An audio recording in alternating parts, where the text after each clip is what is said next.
ఈరోజు దేవుని వాగ్దానం గలతీలకు రాసిన పత్రిక 1వ అధ్యాయం 15వ వచనం. అయినను తల్లి గర్భమునందు పడినది మొదలుకొని నన్ను ప్రత్యేకపరిచి తన కృపచేత నన్ను పిలిచిన దేవుడు. నా ప్రియ సహోదరులారా, మిమ్మల్ని ప్రత్యేకపరిచి తల్లి గర్భమునందు పడినది మొదలుకొని ఇంతవరకు ఆయన కాపాడే దేవుడు.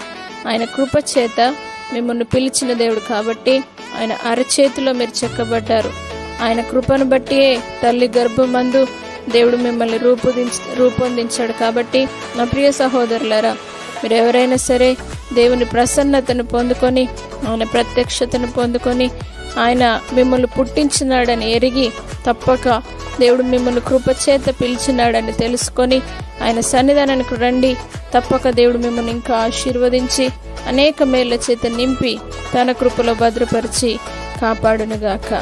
ప్రార్థన. పరిశుద్ధుడా, నమ్మదగిన దేవా, నీ కృపా వాత్సల్యతను బట్టి నీకు వందనాలు.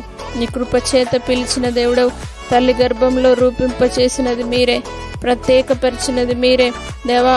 నీ కృపను బట్టి అతని స్తోత్రం యేసయ్యా. ప్రతి ఒక్కరిని పిలిచిన దేవా, ప్రతి ఒక్కరిని మీరు దీవించండి. పరిశుద్ధాత్మ దేవా, ఎంతమంది అయితే నీ సన్నిధానానికి రావాలని ఆశపడుతూ ఉన్నారో వారందరిని మీరు దీవించండి. తల్లి గర్భంలో నుండి ఉద్భవింపజేసిన వాడా, ఇప్పుడే ప్రతి ఒక్కరి జీవితంలో నీ రక్షణ చేత నింపి నీ అద్భుత కార్యమును జరిగించి దేవా, నీ శక్తి చేత నీ కృప చేత నింపి బలపరచగలరని యేసు పరిశుద్ధ నామమును బట్టి అడిగి వేడుకుంటున్నాము తండ్రి. ఆమేన్.